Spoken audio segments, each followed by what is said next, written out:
Welcome, Focus learners. Today, we're diving into this explainer with a massive mission, demystifying the completely wild, rapidly shifting AI job market. The landscape has just fundamentally transformed in a few short years. If you're still operating on those old assumptions, well, you're going to get left behind.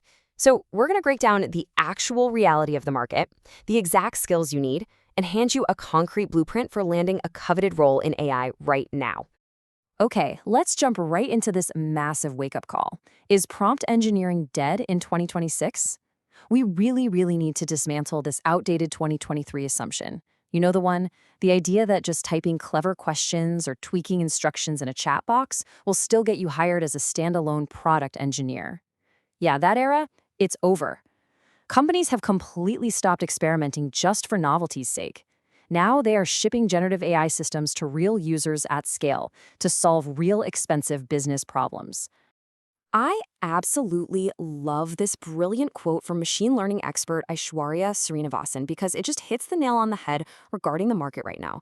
She says prompt engineering did not disappear. It's just been expanded into context engineering. So the role didn't die. Actually, scratch that, it didn't just survive. It evolved into something so much larger and way more critical to production. The work just expanded upward into this deeper, holistic systems thinking. So here's the crucial takeaway. Context engineering is the new reality. If you want to build agentic AI systems that actually function out there in the real world, you cannot just obsess over finding the perfect prompt anymore.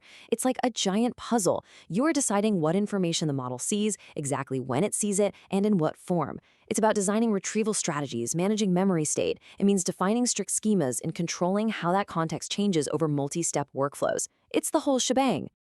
Okay, so here's our game plan for today. 1. The prompt engineering myth. 2. The salary and geography. 3. What managers actually want. 4. The 300K skill stack. And 5. Passing the AI interview. Let's get right into it.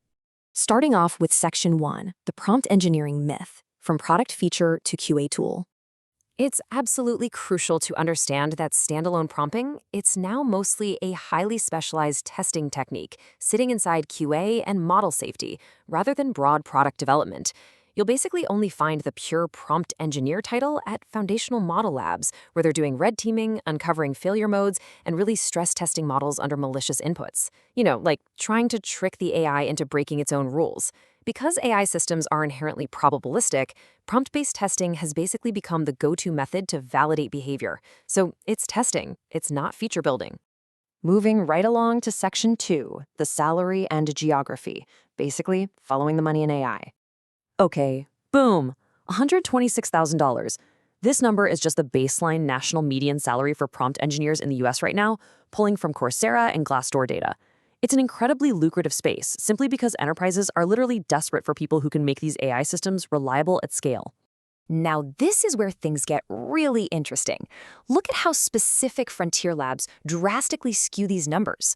Google is sitting at $245K, Meta at $234K for base salaries, but then look at Anthropic, down at $93K.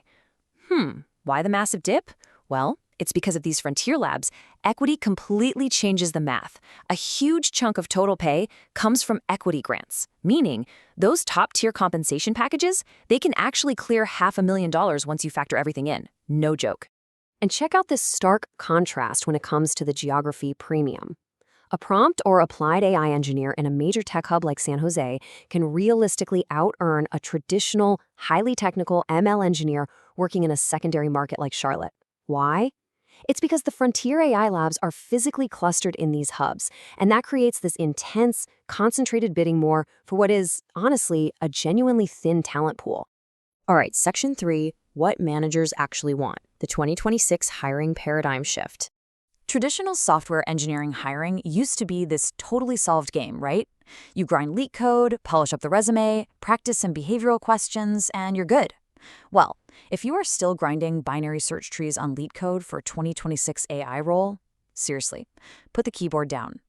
AI engineering interviews have totally shifted. They are testing whether you can build systems that actually work with probabilistic models in production. Hiring managers today, they care way more about your public portfolio than your fancy pedigree. They want to see documented projects proving you can design a production RAG, a retrieval augmented generation pipeline. And they want to see that you can handle massive document loads. We're talking 100,000 documents, not just some 10-page PDF you uploaded. They need to see that you fundamentally understand vector databases, agent orchestration, and, critically, how to cost optimize an LLM application.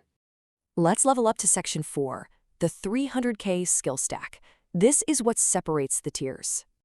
To hit that top tier, you must demonstrate all 7 of these competencies. I mean, literally anyone can write a decent prompt today. But can you build a rigorous evaluation set? You need to know exactly when to use RAG architectures powered by tools like Pinecone or pgvector. You absolutely must design agents that can do multi-step tool calling, run A/B experiments, and actively monitor for hallucination rates in production. That entire stack, completely non-negotiable if you want the big bucks. Okay, finally, Section 5, passing the AI interview, surviving the 2026 gauntlet. So, here is the brutal 4 to 6 round interview loop you're going to face at frontier labs and top startups.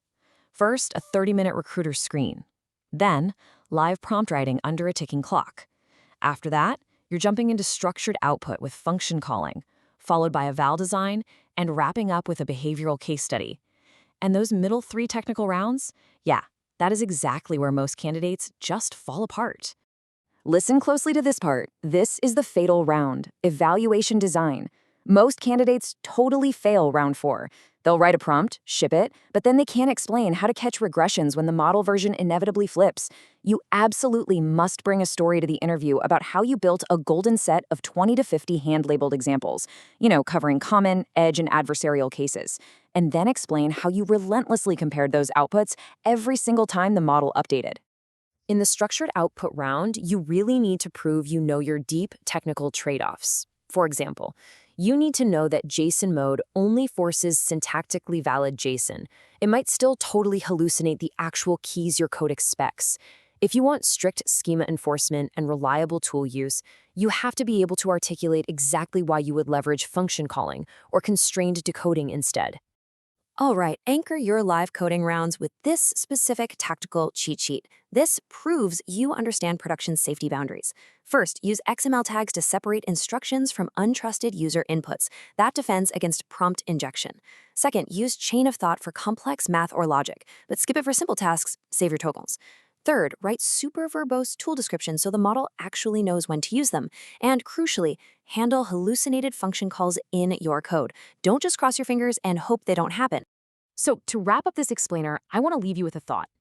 Stop anchoring your identity to outdated 2023 job titles. Just stop. Instead, anchor your identity to the actual problems you can solve today.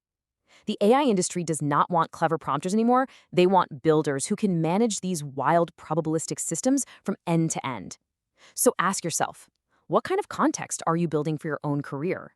How are you going to build a portfolio that solves real-world AI problems today? Get out there, start building, and take absolute control of your path.